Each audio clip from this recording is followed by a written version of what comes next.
Good morning प्यारे विद्यार्थियों। कल अपन लास्ट में बात कर रहे थे किसकी? विद्युत ऋणता की। तब परिभाषा आपके पास क्या बनी थी? सहसंयोजक यौगिकों में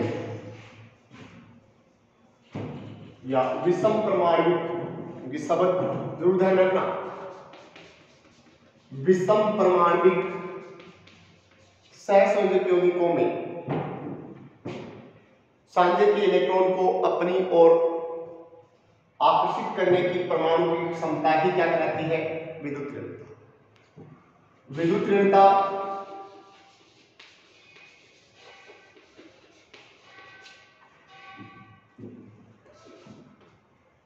परमाणु की साइज के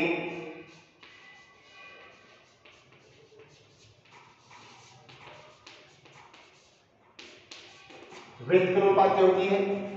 दो शब्द आते हैं बेटा, एक समानुपाती और दूसरा आता है व्युत्क्रमानुपाती। समानुपाती का अर्थ क्या हुआ बेटा? दो भौतिक राशियों में वह संबंध जिसमें एक राशि का मान बढ़ता है और उसके साथ साथ यदि दूसरी राशि का मान बढ़ता है तो उसे समानुपाती। और व्युत्क्रमानुपाती का मान क्या है कि दो भौतिक राशियों में वह संबंध जिसमें एक भौतिक राशि की का मान बढ़ता है और यदि दूसरी भौतिक राशि का मान घटता है तो उसे क्या कहते हैं? व्युत्क्रमानुपाती। अब अपन कह रहे हैं कि विद्युत ऋणता परमाणु की साइज की क्या है बेटा? व्युत्क्रमानुपाती है। इसका मतलब जैसे जैसे परमाणु की साइज क्या होती जाएगी? बढ़ती जाएगी, तो विद्युत ऋणता घटेगी। और परमाणु की साइज यदि क्या होगी बेटा? घटेगी, तब विद्युत ऋणता क्या होगी? बढ़ेगी। अब अपन ने कहा कि आवर्त सारणी में यदि अपन बाएं से दाएं जाते हैं तो बाएं से जब दाएं जाते हैं तो परमाणु की साइज प्रभावी नाभिक के आवेश बढ़ने के कारण घटेगी, तो विद्युत ऋणता क्या होगी बेटा? बढ़ेगी। अतः आवर्त सारणी में बाएं से दाएं जाने पर परमाणु का आकार घटने के कारण विद्युत ऋणता क्या होगी? बढ़ेगी। जबकि दूसरी तरफ यदि अपन वर्ग में ऊपर से नीचे जाते हैं तो परमाणु का आकार बढ़ेगा, तो विद्युत ऋणता क्या हो जाएगी? घटेगी। आवर्त सारणी में जो कौन सा तत्व बेटा? फ्लोरीन। फ्लोरीन की विद्युत ऋणता सबसे क्या होती है? अधिक होती है। अगला आवर्त गुण में लेते हैं अपन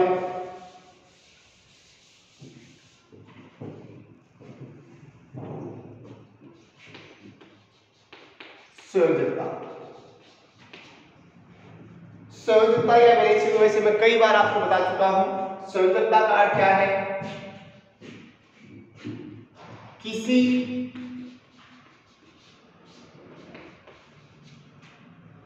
तत्व की बाह्यतम कोश के वो इलेक्ट्रॉन,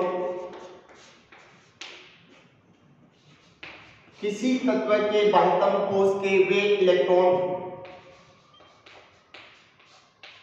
जो बंध बनाने में भाग लेते हैं, उन इलेक्ट्रॉन की संख्या उस तत्व की क्या कहलाती है बेटा?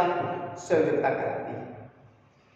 किसी तत्व के बाह्यतम कोश में या बाह्यतम कोश के वे इलेक्ट्रॉन जो बंध बनाने में भाग लेते हैं उसे उस तत्व की संयोजकता कहते हैं। या दूसरी परिभाषा है बेटा, किसी तत्व की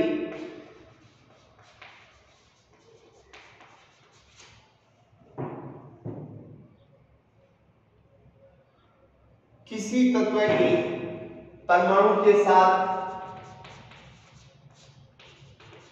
जुड़ने वाले हाइड्रोजन परमाणु की संख्या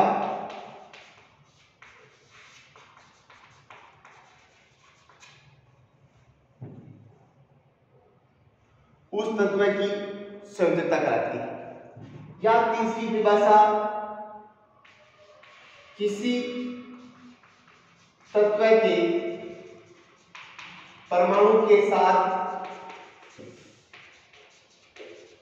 जुड़ने वाले ऑक्सीजन परमाणु की संख्या का दुगुना उस तत्व की क्या कहलाता है बेटा? संयोजकता कहलाता है। अब देखो जैसे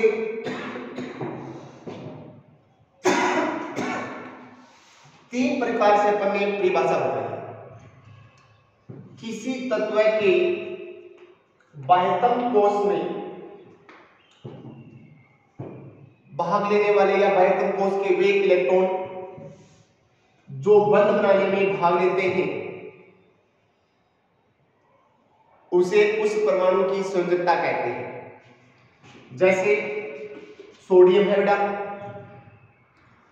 अब सोडियम का इलेक्ट्रॉनिक विन्यास 2 8 1, तो बाह्यतम कोश में कितने इलेक्ट्रॉन है?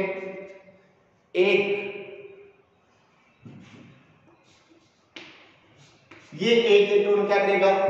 त्याग करेगा, जो क्लोरीन द्वारा ग्रहण करके आयनिक बंध बनाया जाएगा। तो इसका मतलब सोडियम का बाह्यतम कोश का 1 इलेक्ट्रॉन बंध बनाने में भाग लेता है, जिसके कारण इसकी संयोजकता 1 होती है। दूसरी तरफ अपन कह रहे हैं किसी तत्व के परमाणु के साथ जुड़ने वाले हाइड्रोजन परमाणु की संख्या का उस तत्व की क्या कहलाती है बेटा? संयोजकता कहलाती है। जैसे CH4 मीथेन का अणुसूत्र है। अब इस मीथेन के अणुसूत्र में कार्बन की संयोजकता कितनी होगी बेटा? जुड़ने वाले हाइड्रोजन परमाणु की संख्या के बराबर। कितने जुड़ रहे हैं? 4। तो इसकी संख्या कितनी होगी बेटा? संयोजकता कितनी हो गई? 4। या किसी तत्व के परमाणु के साथ जुड़ने वाले ऑक्सीजन परमाणु की संख्या के आधार पर, जैसे अपन कार्बन डाइऑक्साइड लिख रहे हैं तो कार्बन की के साथ क्या जुड़ा बेटा? ऑक्सीजन। जुड़ने वाले परमाणु का दुगुना कितने हो गए बेटा? 4 ऑक्सीजन के। तो कार्बन की संयोजकता कितनी हो गई? 4। तो संयोजकता शब्द का अर्थ क्या है? किसी तत्व के बाह्यतम कोश के वे इलेक्ट्रॉन जो बंध बनाने में भाग लेते हैं उसे उस परमाणु की क्या कहते हैं? संयोजकता। या दूसरी परिभाषा से निकाल सकते हैं, किसी तत्व के परमाणु के साथ जुड़े हुए हाइड्रोजन परमाणु की संख्या उस तत्व की क्या कहलाती है? संयोजकता कहलाती है।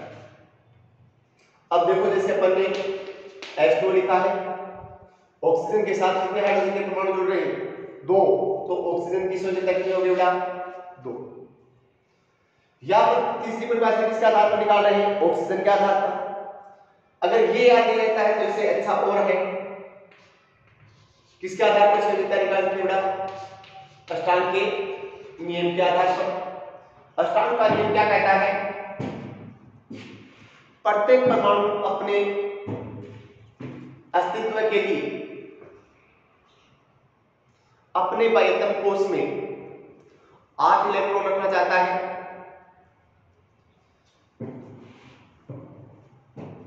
इस घटना को ही क्या कहते हैं? अष्टांग के नियम।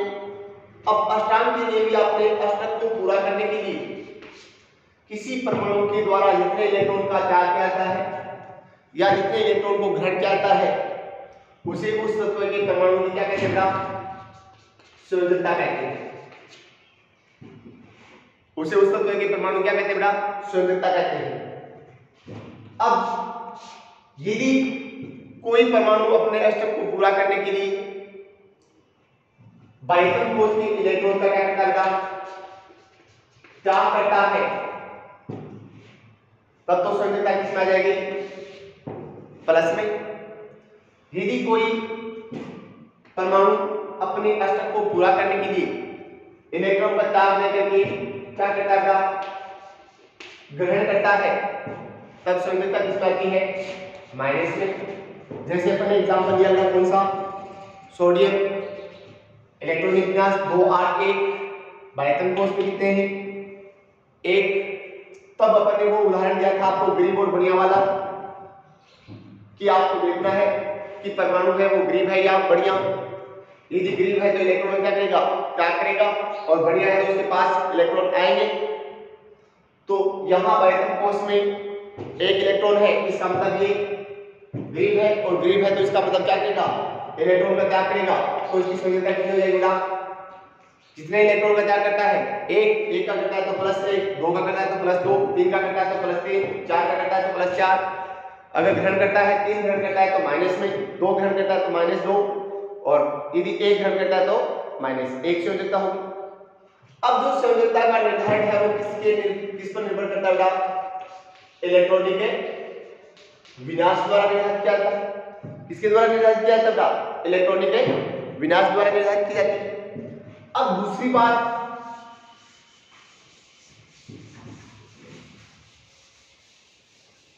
अपन ने क्या कहा था कि संयोजकता का निर्धारण किसके द्वारा,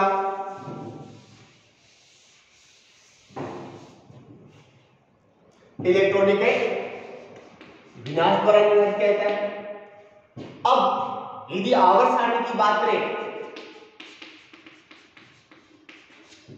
यदि आवर्त सारणी की बात करें तो एक वर्ग में सभी तत्वों का इलेक्ट्रॉनिक विनाश क्या होता है, समान होता है। इलेक्ट्रॉनिक विनाश समान होता है, केवल चार्ज क्या होता है, कोस चार्ज होता है। अब एक वर्ग के सभी तत्वों का इलेक्ट्रॉनिक विनाश समान होने के कारण उस वर्ग के सभी तत्वों का की संयोजकता भी सदैव क्या होती है, समान होती है। जैसे आपके पास एस ब्लॉक के 2 वर्ग आए थे, फर्स्ट एंड सेकंड वर्ग। फर्स्ट वर्ग के तत्व कौन से थे, अली, नाक, रगड़, कैल्शियम था।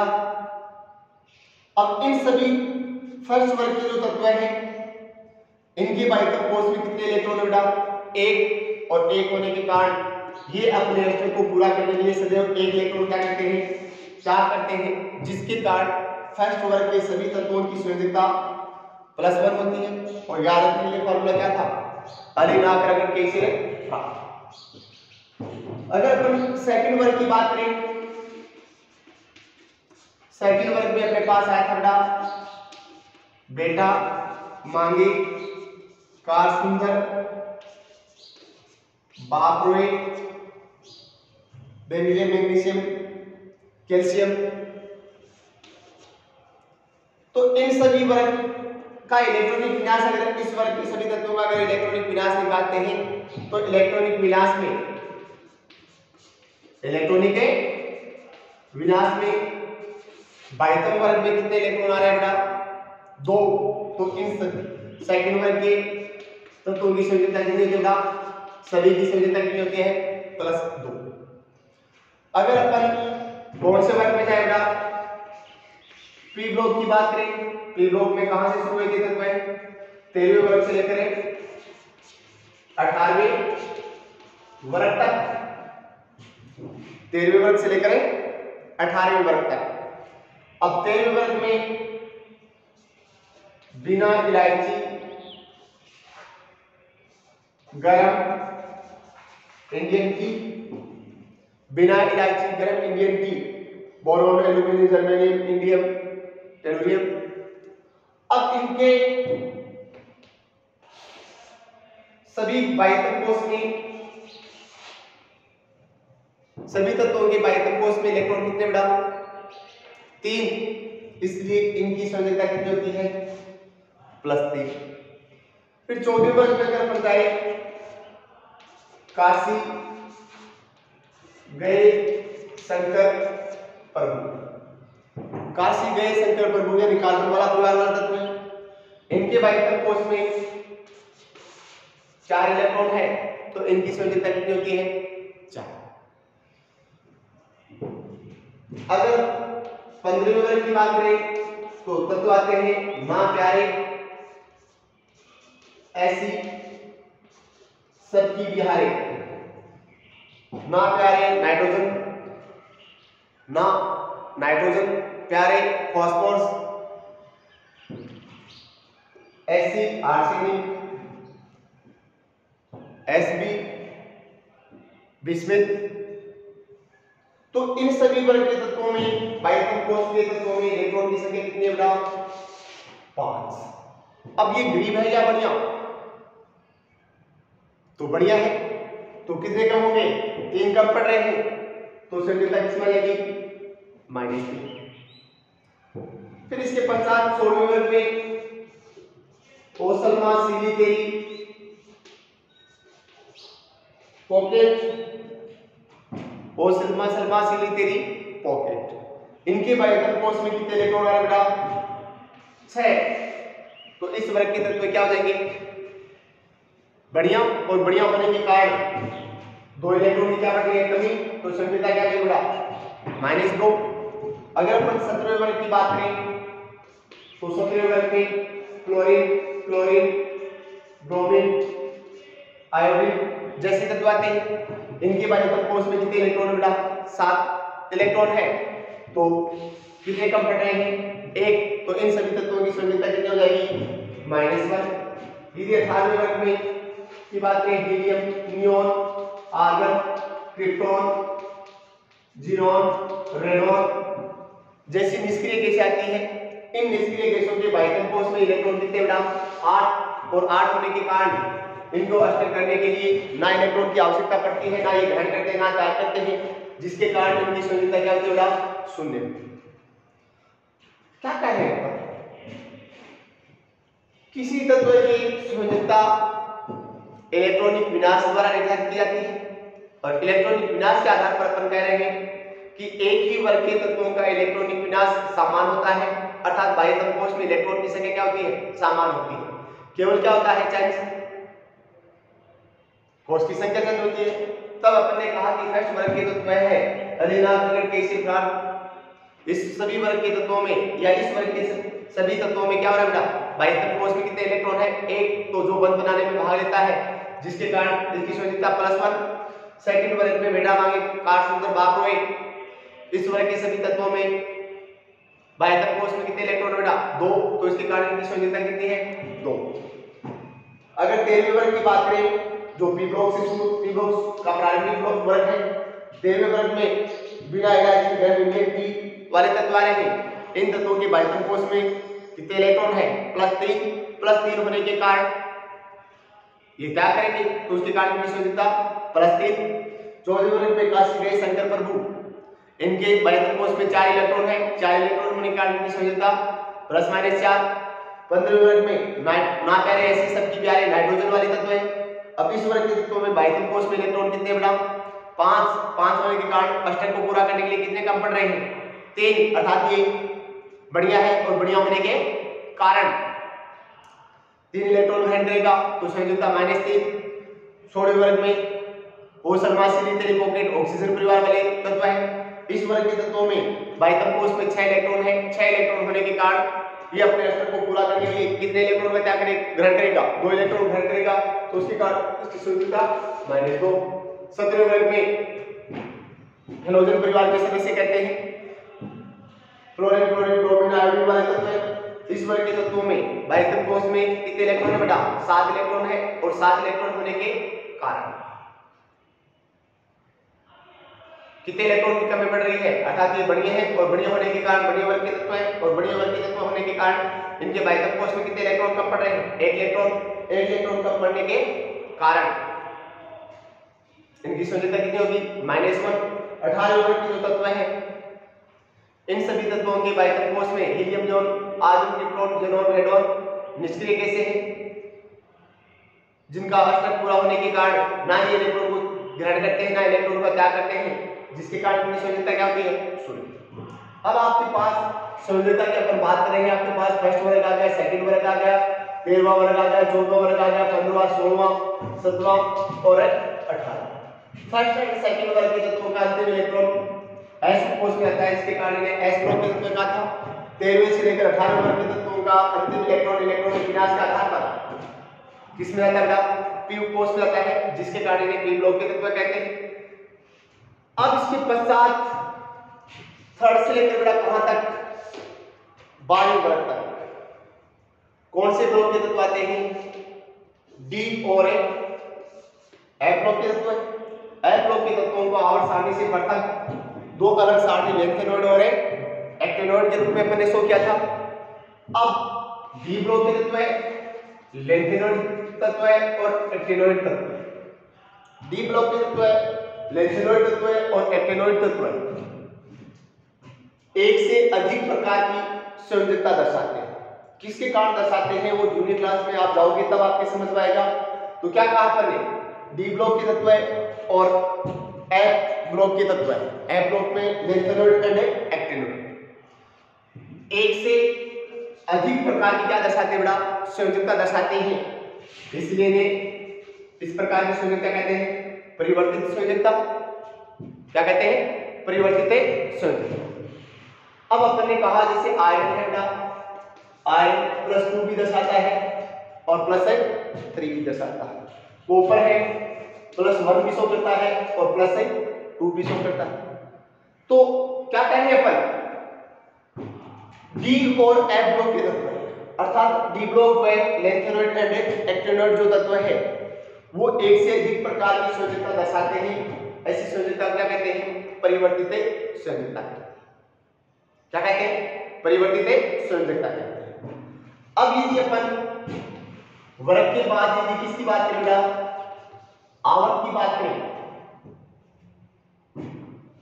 वर्ग के पश्चात यदि अपन किसकी बात करें, सॉरी वर्ग के पश्चात यदि आवर्त की बात करें तो आवर्त में अपन को जाना होता है कहां, बाएं से दाईं ओर। तो आवर्त में यदि अपन बाएं से दाईं ओर जाते हैं तो पहले संयोजकता 1 से 4 तक बढ़ेगी, अर्थात फर्स्ट वर्ग की +1, सेकंड वर्ग की +2, थर्ड वर्ग की, तेरहवें वर्ग की +3, फिर +4, फिर उसके पश्चात संयोजकता क्या होती जाती है, घटती जाती है, घटेगी अष्टक के नियम के अनुसार। तो कहने का मतलब क्या है, यदि आवर्त में अपन बाएं से दाएं जाते हैं तो पहले संयोजकता 1 से +4 तक बढ़ेगी, फिर क्या हो जाएगी, 4 से घट जाएगी, अर्थात -3, -2, -1 और 0 हो जाएगी। तो इस प्रकार आपके पास एक नया आवर्ती गुण और आ गया जो सबसे इंपॉर्टेंट है, संयोजकता। संयोजकता का अर्थ अपने किसे कहा, संयोजकता का अर्थ हो गया किसी तत्व के बाह्यतम कोश में उपस्थित इलेक्ट्रॉन की वह संख्या जो बंध बनाने में भाग लेती है, या किसी तत्व के परमाणु के वे इलेक्ट्रॉन जो बंध बनाने में भाग लेते हैं उसे उस परमाणु की संयोजकता कहते हैं। या दूसरी परिभाषा अपन किसके आधार पर दे सकते हैं बेटा, हाइड्रोजन के आधार पर। किसी तत्व के परमाणु के साथ हाइड्रोजन के कितने परमाणु जुड़ते हैं, जुड़ने वाले हाइड्रोजन परमाणु की संख्या ही उस परमाणु की क्या कहलाती है बेटा, संयोजकता। या तीसरी अपन परिभाषा दे सकते हैं किसके आधार पर, कार्बन ऑक्सीजन के आधार पर। किसी तत्व के परमाणु के साथ जुड़ने वाले ऑक्सीजन परमाणु का दुगुना क्या कहलाता है, उस परमाणु की संयोजकता कहलाता है। या अष्टक के नियम के आधार पर अपन संयोजकता की परिभाषा दे सकते हैं, किसी तत्व के प्रत्येक तत्व का परमाणु अस्थायित्व के लिए अपने बाह्यतम कोश में 8 इलेक्ट्रॉन रखना चाहता है, इस घटना को ही क्या कहते हैं, अष्टक का नियम। किसी तत्व के परमाणु द्वारा अष्टक के नियम को पूरा करने के लिए, अपने अष्टांग को पूरा करने के लिए जितने इलेक्ट्रॉन का ग्रहण करता है या त्याग करता है उसे उस परमाणु क्या कहते हैं, संयोजकता कहते हैं। अब यदि कोई तत्व या किसी तत्व का परमाणु इलेक्ट्रॉन को ग्रहण करता है अष्टक को पूरा करने के लिए तो उसकी क्या कहलाती है, संयोजकता। यदि एक इलेक्ट्रॉन को ग्रहण करता है संयोजकता कहलाती है। अब यदि इलेक्ट्रॉन का त्याग करता है वो भी वो अष्टक पूरा करने के लिए वो क्या कहलाती है, संयोजकता। अब इलेक्ट्रॉन को ग्रहण करता है तब तो संयोजकता माइनस में आ जाएगी, और अष्टक को पूरा करने के लिए इलेक्ट्रॉन का क्या करता है, त्याग करता है, तब संयोजकता किस में आ जाएगी बेटा, प्लस में। अब इसके पश्चात फिर अपन ने कहा कि संयोजकता का निर्धारण किस पर निर्भर करता है, इलेक्ट्रॉनिक विन्यास पर।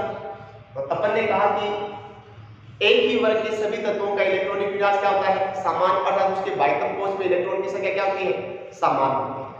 बाह्यतम कोश में इलेक्ट्रॉन की संख्या क्या होती है, समान होती है। उसके कारण प्रत्येक वर्ग के एक ही वर्ग के सभी तत्वों की संयोजकता सदैव क्या होती है, समान रहती है। जैसे अपन ने कहा कि फर्स्ट वर्ग के सभी तत्वों का बाह्यतम कोश में इलेक्ट्रॉन की संख्या कितनी है, 1, जिसके कारण इनकी संयोजकता +1। सेकंड वर्ग के तत्वों की संयोजकता +2, क्योंकि इनके बाह्यतम कोश में इलेक्ट्रॉन कितने बेटा, 2। अब किसी वर्गीय तत्व को याद रखने के लिए, और उसमें भी अपन ने क्या कहा था, आपको कौन से तत्व याद रखने बेटा, फर्स्ट वर्ग, सेकंड वर्ग, यानी कि एस ब्लॉक के तत्व और फिर पी ब्लॉक के तत्व। अब एस ब्लॉक के पश्चात यदि पी ब्लॉक के तत्वों की बात करें तो पी ब्लॉक के तत्वों में 13वें वर्ग के तत्वों की संयोजकता +3, 14 वर्ग के तत्वों की संयोजकता +-4, 15 वर्ग के तत्वों की संयोजकता -3, 16 वर्ग के तत्वों की संयोजकता -2, 17 वर्ग के तत्वों की संयोजकता -1 और 18वें वर्ग की तत्वों की संयोजकता 0, क्योंकि वो इनका अष्टक पूरा होता है, इसके कारण इन्हें निष्क्रिय गैस या उत्कृष्ट गैस भी कहते हैं। अब फिर अपने पास आता है डी और एफ ब्लॉक। डी और एफ ब्लॉक के जो तत्व है वो कहां से शुरू होते हैं बेटा, सेकंड थर्ड वर्ग से, और कहां तक चलते हैं, 12वें वर्ग तक आउटसाइड में। अब डी और एफ ब्लॉक के जो तत्व है ये एक से अधिक प्रकार की संयोजकता दर्शाते हैं। इस प्रकार की संयोजकता क्या कहते हैं, परिवर्तित संयोजकता कहते हैं। वर्तमान समय में संयोजकता के स्थान पर बेटा ऑक्सीकरण शब्द का उपयोग, ऑक्सीकरण अवस्था का उपयोग किया जाता है। और ऑक्सीकरण अवस्था का क्या है, किसी तत्व के परमाणु द्वारा बंध बनाने के लिए दूसरे परमाणु के द्वारा जितने इलेक्ट्रॉन को ग्रहण किया जाता है वो उस तत्व की संयोजकता या उस तत्व के परमाणु की ऑक्सीकरण अवस्था कहलाती है। क्या कहा आपने, वर्तमान समय में संयोजकता के स्थान पर किसका बेटा, ऑक्सीकरण अवस्था का उपयोग किया जाता है। ऑक्सीकरण अवस्था का क्या हो गया, किसी तत्व के परमाणु द्वारा बंध बनाने के लिए दूसरे परमाणु से जितने इलेक्ट्रॉन ग्रहण करते हैं उसे उस परमाणु की क्या कहते हैं, ऑक्सीकरण अवस्था कहते हैं। इसके आधार पर आपको अगर संयोजकता आ रही है तो तभी आप आगे वाले केमिस्ट्री के 3 लेसन कर पाओगे। अगर संयोजकता नहीं आ रहा है तो आप बेटा नहीं पढ़ सकते, फिर अड्डा मार सकते हो।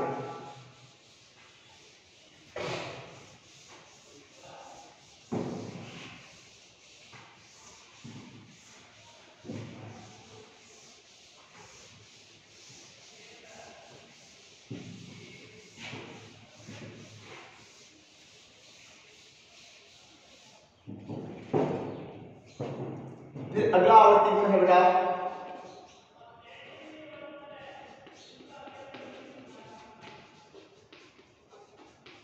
परमाणु आकार।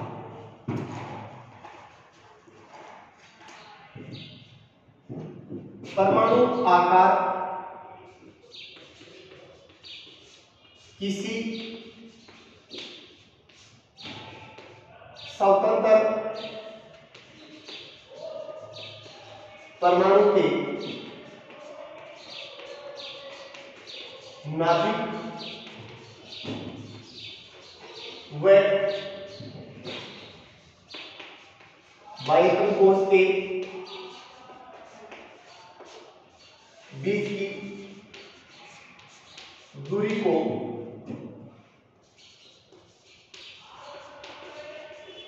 प्रदर्शित करता है। क्या कह रहे हैं, परमाणु आकार, परमाणु आकार किसी स्वतंत्र परमाणु के नाभिक व बाह्यतम कोश के बीच की दूरी को प्रदर्शित करता है। अर्थात परमाणु का आकार का मतलब क्या हुआ, कोई परमाणु है और वो कभी कैसा परमाणु, शब्द को पकड़ना है स्वतंत्र परमाणु। तो परमाणु आकार का मतलब है स्वतंत्र परमाणु के नाभिक व उसके बाह्यतम कोश के बीच की दूरी के माप को क्या प्रदर्शित होता है, परमाणु आकार। अब आप सबको पता है कि परमाणु का स्वतंत्र अस्तित्व संभव नहीं, क्योंकि परमाणु या तो अणु या किसके रूप में पाया जाता है, यौगिक के रूप में पाया जाता है, जिसके कारण परमाणु के आकार का निर्धारण करना संभव नहीं। इसलिए परमाणु के आकार का निर्धारण परमाणु त्रिज्या द्वारा करता है, और इन परमाणु त्रिज्या को कितने भागों में, 2 भागों में क्या किया गया बेटा, विभाजित किया गया। क्या कहा आपने, परमाणु आकार, परमाणु का आकार का मतलब किसी स्वतंत्र परमाणु और परमाणु स्वतंत्र कभी होता नहीं। तो परमाणु आकार क्या है बेटा? परमाणु आकार का मतलब है किसी स्वतंत्र परमाणु के नाभिक व उसके बाह्यतम कोश के बीच की दूरी का माप है। और परमाणु स्वतंत्र अवस्था में पाया नहीं जाता है क्योंकि वो या तो अणु या यौगिकों के रूप में पाया जाता है। इसलिए परमाणु के आकार का निर्धारण परमाणु त्रिज्या के द्वारा किया जाता है। और इन परमाणु त्रिज्या को मूल रूप से कितने पार्ट्स में डिवाइड कर दो भागों में। तो सबसे पहला शब्द आ रहा है त्रिज्या में सह संयोजक त्रिज्या। सहसंयोजक त्रिज्या का अर्थ क्या है? एक ही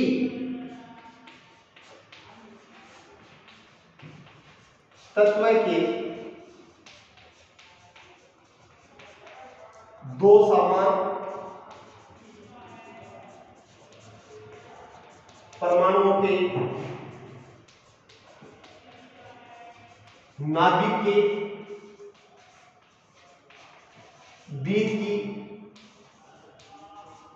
बीच की दूरी का आधा भाग क्या कहलाता है? सहसंयोजक त्रिज्या कहलाता है। तो सहसंयोजक त्रिज्या का अर्थ क्या हुआ? एक ही तत्व के दो समान परमाणुओं के नाभिक के बीच की दूरी का आधा भाग क्या कहलाता है? सहसंयोजक त्रिज्या कहलाता है। ये एक परमाणु हो गया बेटा और ये हो गया उसी तत्व के दूसरे परमाणु, और ये इन दोनों का क्या हो गया बेटा? नाभिक। और ये इनके बीच में कौन सा बंध बन रहा है? सहसंयोजक बंध। इन दोनों नाभिकों के बीच की दूरी का आधा भाग क्या कहलाता है? सहसंयोजक त्रिज्या। तो अपन ने कहा कि परमाणु का आकार, परमाणु आकार का मतलब है किसी स्वतंत्र परमाणु के नाभिक व उसके बाह्यतम कोश के बीच की दूरी का मान है। अब परमाणु का स्वतंत्र अस्तित्व नहीं है। परमाणु का स्वतंत्र अस्तित्व नहीं होने के कारण परमाणु या तो अणु या यौगिक के रूप में पाया जाता है। अणु या यौगिक के रूप में उपस्थित परमाणु के आकार का निर्धारण परमाणु त्रिज्या द्वारा किया जाता है। इस परमाणु त्रिज्या को कितने भागों में विभाजित कर दिया गया? दो भागों में। पहली आ रही है कौन सी? सहसंयोजक। सहसंयोजक त्रिज्या का क्या हो गया? एक ही तत्व के दो समान परमाणु जो आपस में कौन से बॉन्ड द्वारा जुड़े हुए बेटा? सहसंयोजक बॉन्ड द्वारा। जैसे ऑक्सीजन O2 में दो परमाणु आपस में कौन से बॉन्ड द्वारा जुड़े रहते हैं? सहसंयोजक बॉन्ड द्वारा। या किसमें बेटा? Cl2 में दो परमाणु क्लोरीन के आपस में कौन से बॉन्ड द्वारा जुड़े रहते हैं? सहसंयोजक बॉन्ड। दोनों परमाणु क्या है? समान है। तो एक ही तत्व के दो समान परमाणु के जो आपस में कौन से बॉन्ड द्वारा जुड़े हुए हो? सहसंयोजक बॉन्ड से जुड़े हुए हो के नाभिकों के बीच की दूरी का आधा भाग। अब ये मान लो बेटा क्या है? आपके पास ऑक्सीजन परमाणु और ये भी क्या है? ऑक्सीजन परमाणु। अब इन दोनों के बीच बाह्यतम कोश में कितने इलेक्ट्रॉन है? 6 तो कितने इलेक्ट्रॉन का साझा करेंगे? दो इलेक्ट्रॉन का क्या करेंगे बेटा? साझा करेंगे।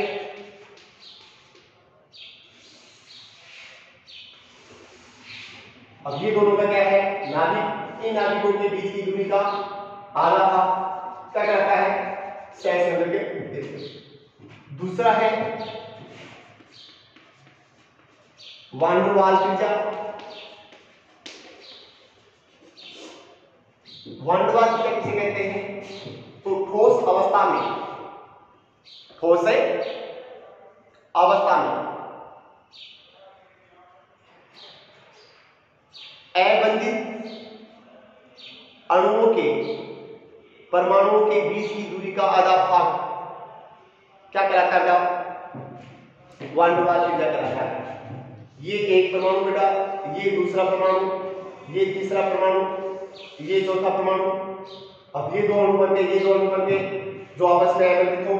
इनके नाभिकों के बीच की दूरी का आधा भाग क्या कहलाता है? वान डर वाल्स त्रिज्या कहलाती है। वान डर वाल्स त्रिज्या सदैव सहसंयोजक त्रिज्या से क्या होती है? अधिक होती है। अब यदि परमाणु के आकार की बात करें तो आप सबको पता है परमाणु के आकार के संदर्भ में यदि अपन आवर्त में बाएं से दाएं जाए और वर्ग में ऊपर से नीचे जाए तो परमाणु आकार पर क्या प्रभाव पड़ेगा? तो आप सबको पता है, यदि आवर्त में बाएं से दाएं जाते हैं तो क्या होगा बेटा? प्रभावी नाभिकीय आवेश बढ़ेगा या घटेगा? आवर्त में बाएं से दाएं जाते हैं तो परमाणु क्रमांक बढ़ेगा, परमाणु क्रमांक बढ़ेगा तो प्रभावी नाभिकीय आवेश क्या होगा बेटा? बढ़ेगा।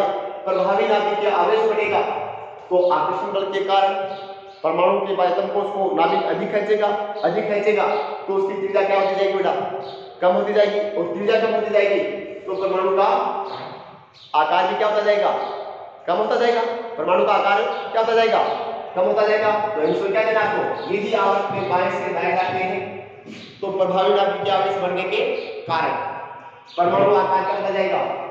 छोटा होता जाएगा। और दूसरी तरफ यदि अपन वर्ग में ऊपर से नीचे जाते हैं तो परमाणु आकार पर क्या प्रभाव पड़ेगा? तो वर्ग में ऊपर से नीचे जाने पर कोश की संख्या बढ़ने के कारण प्रभावी नाभिकीय आवेश कम होता जाएगा, और प्रभावी नाभिकीय आवेश कम होने के कारण कोश की संख्या बढ़ने के कारण परमाणु का आकार क्या होता जाएगा बेटा? बढ़ता जाएगा। परमाणु का आकार बढ़ता जाएगा। ये अपने पास एक और आवर्ती गुण आ गया। उसके पश्चात लास्ट आवर्ती गुण आता है बेटा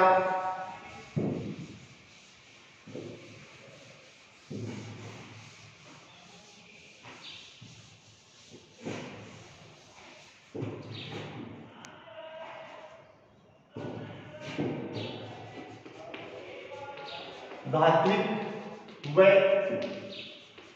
अधात्विक गुणधर्म। लास्ट आवर्ती गुण आता है बेटा धात्विक गुण व अधात्विक गुणधर्म। अब इससे पहले आपने 9th क्लास 8th क्लास में पढ़ा था बेटा धातु और अधातु, धातु और अधातु। आपको मूल धातु और अधातु में क्या आना चाहिए बेटा? अंतर आना चाहिए।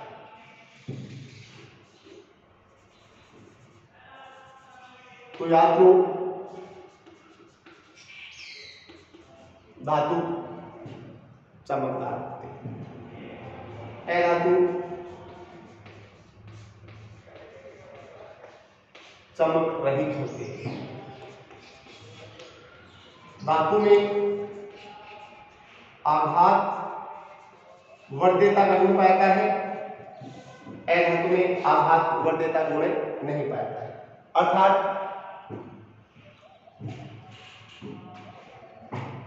धातु को पीटकर पतली चादर में बदला जा सकता है, अधातु को पीटकर पतली चादर में रूपांतरित नहीं किया जा सकता।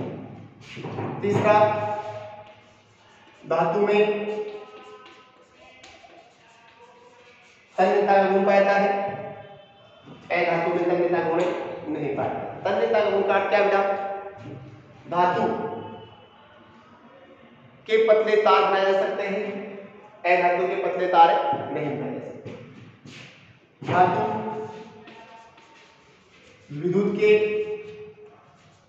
सुचालक होते हैं, अर्थात इनमें इलेक्ट्रिक करंट या विद्युत द्वारा प्रवाहित होती है। अधातु विद्युत के कुचालक होते हैं, अर्थात इनमें इलेक्ट्रिक करंट प्रवाहित नहीं होता। धातु ताप के सुचालक होते हैं, अधातु ताप के सुचालक नहीं होते हैं। अर्थात धातु में ऊष्मा का प्रवाह होता है जबकि अधातु में ऊष्मा का प्रवाह नहीं। ये जो बेसिक अंतर है वो आपने 10th क्लास में पढ़ा था। ये सोना चांदी आयरन कैल्शियम मैग्नीशियम सारे क्या है? धातु है। पी ब्लॉक के तत्व है वो सामान्यतः अधातु के शब्द पर सामान्यतः शब्द जोड़ा है। अब आपके पास तो शब्द क्या है बेटा? धात्विक और अधात्विक शब्द। तो धात्विक गुण किसे कहते हैं, अधात्विक गुण किसे कहते हैं? तो वह तत्व जो इलेक्ट्रॉन का त्याग करके ब्रह्मांड बनाता है, वह गुण उस तत्व का धात्विक गुण कहलाता है। तो वह तत्व जो इलेक्ट्रॉन का त्याग करके धनायन का निर्माण करता है, तत्व का वह गुण धात्विक गुण कहलाता है। अधात्विक गुणधर्म कौन सा हो गया? वह तत्व जो इलेक्ट्रॉन को ग्रहण करके क्या बनाता है? ऋणायन बनाता है, उसे कौन सा गुणधर्म कहते हैं? अधात्विक गुणधर्म। तो धात्विक गुणधर्म कौन सा हो गया? जब कोई तत्व इलेक्ट्रॉन का त्याग करके धनायन बनाता है, धनायन का निर्माण करता है, वह उस तत्व का धात्विक गुण कहलाता है। और अधात्विक गुणधर्म कौन सा कहलाता है बेटा? जब कोई तत्व इलेक्ट्रॉन को ग्रहण करके ऋणायन का निर्माण करता है, तो वो गुण उस तत्व के परमाणु कौन सा गुण कहलाता है? अधात्विक गुण। अब आप सबको पता होगा, यदि आवर्त में बाएं से दाएं जाते हैं तो परमाणु आकार